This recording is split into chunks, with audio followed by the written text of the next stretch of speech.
جب فرعون نے تخت پر بیٹھتے ہی سجدہ کا حکم دیا تو سب سے پہلے اس کے وزیر حامان نے اس کو سجدہ کیا اور پھر دوسرے امیروں اور سرداروں کے ذریعے مصر کے لوگوں سے خود کو اپنے سجدہ کراتا تھا۔ فرعون کا دور والوں کے لیے اپنے نام کے بت بنوا کر سجدہ کروانا۔ جو فرعون کے قرب و جوار میں رہتے تھے وہ فرعون کو سجدہ کرتے تھے، مگر جو دور رہتے تھے ان کے لیے اس لعین نے اپنے نام کے بت بنوائے جن کے آگے لوگ سجدہ کرتے تھے، اور دور والوں کے لیے اس نے اپنے نام کے بت بنا کر بھیج دیے تھے کہ وہ ان بتوں کو سجدہ کیا کریں۔ تمام اہل مصر کو فرعون کی پرستش میں گرفتار ہونا مگر بنی اسرائیل کا انکار کر دینا۔ تمام اہل مصر فرعون کی پرستش میں گرفتار ہو گئے مگر بنی اسرائیل نے سجدہ کرنے سے انکار کر دیا۔ فرعون کا بنی اسرائیل کے سرداروں کو بلا کر ڈرانا دھمکانا مگر ان کا اس کی پرستش کرنے سے انکار کر دینا۔ جب بنی اسرائیل نے فرعون کی پرستش سے انکار کر دیا تو فرعون نے بنی اسرائیل کو بلوایا اور ان کو ڈرایا دھمکایا کہ میری پرستش کرو، مگر بنی اسرائیل کے سرداروں نے بھی اس کی پرستش سے انکار کر دیا۔ فرعون نے اس کے سرداروں کو پلا کر بہت ڈرایا دھمکایا مگر انہوں نے کہا ہم تیری عبادت نہیں کر سکتے۔ بنی اسرائیل کا فرعون کو رب تعالی کی عبادت کرنے کا جواب دینا۔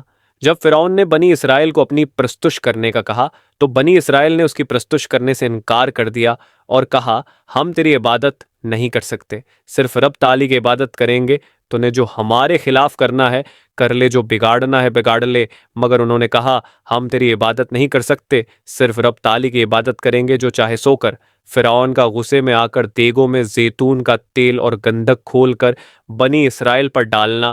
جب بنی اسرائیل نے فرعون کی پرستش سے انکار کر دیا تو اس نے دیگوں میں زیتون کا تیل اور گندھک کھولا کر بنی اسرائیل پر ڈالنا شروع کیا تاکہ یہ لوگ خوف کی وجہ سے میری پرستش کریں۔ فرعون غصے میں آ گیا اور دیگوں میں زیتون کا تیل اور گندھک کھولا کر بنی اسرائیل کو ڈالنا شروع کیا۔ حضرت موسی علیہ السلام کی پیدائش اور مشن بسری۔ دریا میں نوزائیدہ موسی، فرعون کے محل تک اس کا سفر اور شاہی گھرانے میں اس کی پرورش۔ راوی: اس ظلم کے درمیان اللہ خدا نے ایک منصوبہ بنایا۔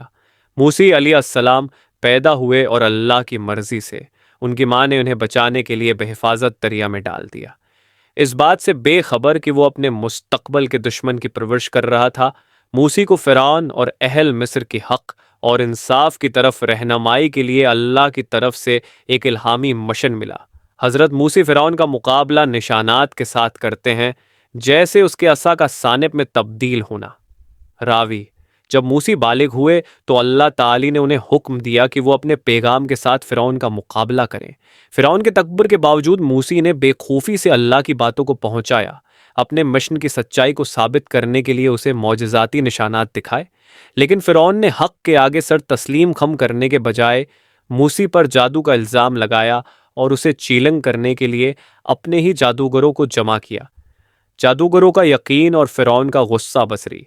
جادوگر موسی کے معجزات کا مشاہدہ کرتے ہوئے، سجدہ کرتے ہوئے اور فرعون انہیں دھمکی دیتے ہوئے۔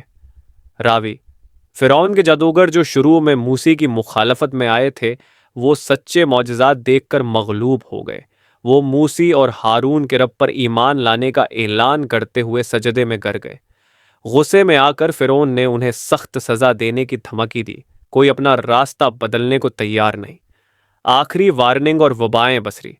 مصر کو متاثر کرنے والے طاعون، ٹڈی دل، مینڈک، خون سے بھرے دریا اور مصیبت زدہ لوگ۔ راوی: بار بار کی نشانیوں اور تنبیہوں کے باوجود فرعون کا غرور برقرار رہا۔ اللہ نے مصر پر طاعون بھیجے، ٹڈی دل، مینڈک، خون اور بہت کچھ، فرعون اور اس کی قوم کو توبہ کا موقع فراہم کرنے کے لیے۔ لیکن ہر بار فرعون نے ایمان لانے کا وعدہ کیا، صرف ٹرائلز ختم ہونے کے بعد اس کے لفظ کو توڑنا۔ موسی ابن اسرائیل کو مصر سے باہر لے جاتے ہوئے فرعون کی فوج کے ساتھ ان کا تعاقب کرتے ہوئے فرار ہونے کے مناظر۔ راوی: آخر کار اللہ تعالی نے موسی کو حکم دیا کہ بنی اسرائیل کو مصر سے نکالو۔